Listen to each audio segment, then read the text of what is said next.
श्री स्वामी समर्थ आपल्या यूट्यूब चॅनेलवरती तुमच्या सर्वांचं पुन्हा एकदा मी खूप मनापासून स्वागत करते। आजच्या व्हिडिओमध्ये मी तुम्हाला मार्गशीर्ष महिन्यातील गुरुवारचे व्रत कसे करावे, का करावे, केव्हा करावे आणि व्रताचे संपूर्ण नियम अशी संपूर्ण माहिती सांगणार आहे। या व्हिडिओमध्ये तुम्हाला गुरुवारच्या व्रताबद्दल सगळी माहिती मिळेल, त्यासाठी हा व्हिडिओ शेवटपर्यंत पहा। पण त्याआधी आपल्या अन्वीज मराठी कॉर्नर या चॅनेलला सबस्क्राइब करायला विसरू नका। लगेच आपण आजच्या व्हिडिओला सुरुवात करूया। तर आपल्या हिंदू धर्मियांसाठी श्रावण महिन्याप्रमाणेच मार्गशीर्ष महिना हा खूप पवित्र महिना असतो। मार्गशीर्ष महिन्यातील प्रत्येक गुरुवारी श्री महालक्ष्मीचं व्रत केले जातं, पूजा केली जाते। तर मार्गशीर्ष महिन्यातील पहिल्या गुरुवारी व्रताची सुरुवात करावी आणि शेवटच्या गुरुवारी त्याचे उद्यापन करावे।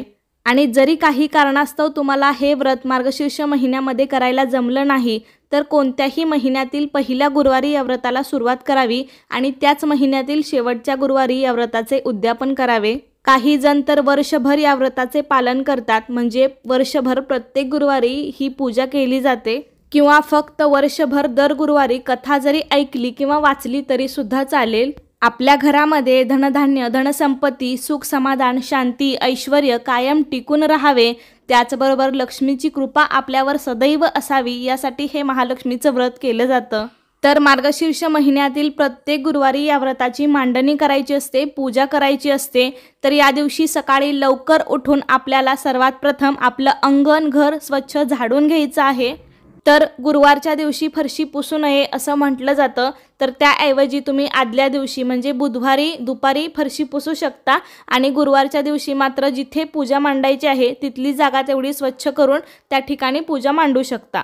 तर गुरुवारी फरशी पुसायची नसते, त्यामुळे फक्त पूजेजवळची जागा स्वच्छ करून तुम्ही तिथे पूजा मांडू शकता। वाटलं तर मग घरामध्ये तुम्ही सर्व ठिकाणी गोमूत्र शिंपडलं तरी सुद्धा घराची शुद्धी होईल। ही पूजा करताना आपण शरीराने आणि मनाने सुद्धा स्वच्छ असणं गरजेचं आहे। या दिवशी स्नान झाल्यानंतर आपण स्वच्छ कपडे परिधान करून मगच पूजा मांडायची आहे।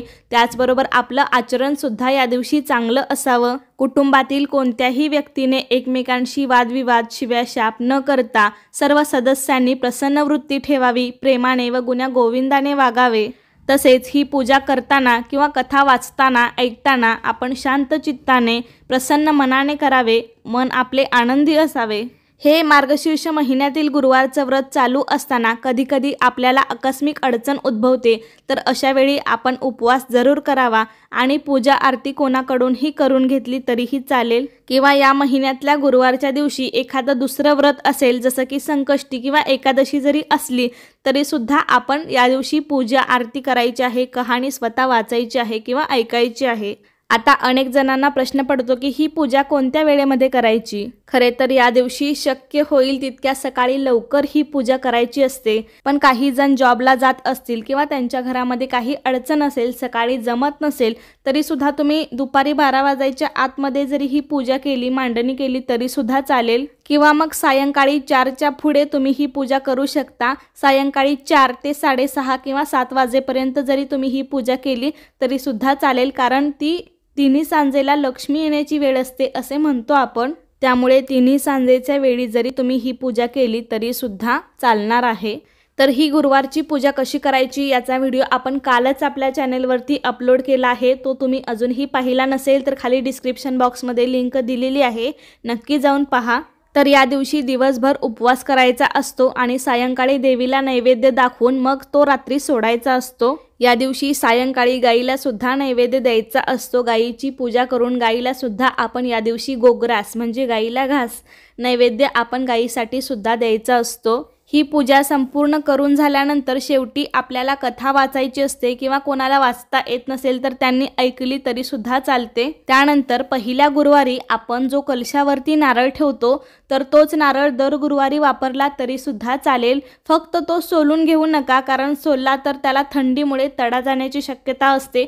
जर तडा गेला तर आपल्याला तो नारळ बदलायचा असतो, त्यामुळे शक्यतो न सोलता वापरला तर मग त्या नारळाला तडा जात नाही। त्यामुळे दर गुरुवारी तोच नारळ आणि विड्यावरचं साहित्य जे आपण खारीक, खोबरं, हळकुंड, बदाम, सुपारी, तर तेच साहित्य दर गुरुवारी वापरलं तरी सुद्धा चालतील, फक्त फुलं आणि पानं बदलायची असतात। ही पूजा आपल्याला गुरुवारच्या दिवशी जेव्हा वेळ मिळेल तेव्हा मांडायची असते आणि दुसऱ्या दिवशी म्हणजे शुक्रवारी सकाळी उचलायची असते। प्रत्येक गुरुवारी आपल्याला अशीच पूजा मांडणी करायची आहे। शेवटच्या गुरुवारी सुद्धा सेम अशीच पूजा मांडायची आहे। आरती करायची, कहाणी वाचायची, त्यानंतर 7 सुवासिनींना किंवा 7 कुमारिकांना बोलवून हळदी कुंकू, एक फळ, या व्रताचं एक पुस्तक असं त्यांना सर्व देऊन नमस्कार करायचा, सर्वांना प्रसाद द्यायचा, मग त्याचं उद्यापन होतं। हे मार्गशीर्ष महिन्यातील गुरुवारचं व्रत कोणीही करू शकतं। कोणतीही कन्या, सवाष्ण स्त्री किंवा पुरुष सुद्धा हे व्रत करू शकतात आणि शक्य झालं तर पूर्ण मार्गशीर्ष महिनाभर आपल्याला मांसाहार पूर्णपणे वर्ज्य करायचा आहे किंवा मग गुरुवारच्या दिवशी तरी आपण मांसाहार अजिबात करायचा नाही। त्या दिवशी शक्य झालं तर कांदा लसूणचा वापर न करता सात्विक जेवण बनवून त्याचा नैवेद्य देवीला दाखवून मग त्यावरतीच आपण उपवास सोडायचा आहे। या व्रताच्या दिवशी आपल्या घरातील वातावरण आनंदी असावे, सर्वांशी प्रेमाने वागावे। जे कुणी हे व्रत श्रद्धेने आणि मनोभावे करतील त्यांना श्री महालक्ष्मी प्रसन्न होऊन त्यांच्यावर तिची कृपा होईल। पण श्रीमंती आल्यावर सुद्धा माणसाने उतू नये, मातू नये। नित्यनेमाने श्री महालक्ष्मीचे व्रत करावे, मनन चिंतन करावे, म्हणजे देवी सदैव तुमच्या पाठीशी उभी राहील आणि तुमच्या सर्व मनोकामना पूर्ण होतील। लक्ष्मी देवीने पद्मपुराणात सांगितले आहे की माझे हे व्रत जो कोणी नित्य नेमाने करील तो सदैव सुखी राहील, असे माझे वचन आहे। तर अशा प्रकारे आजच्या व्हिडिओमध्ये मी तुम्हाला मार्गशीर्ष व्रत कसे करावे त्याबद्दल संपूर्ण माहिती आणि व्रताचे नियम सुद्धा सांगितलेले आहेत। तर कसा वाटला तुम्हाला माझा आजचा व्हिडिओ मला नक्की सांगा। आवडला असेल तर लाईक करा, जास्तीत जास्त लोकांपर्यंत शेअर करा आणि असे छान छान व्हिडिओज पाहण्यासाठी आपल्या अन्वीज मराठी कॉर्नर या चॅनेलला सबस्क्राईब करायला विसरू नका। धन्यवाद।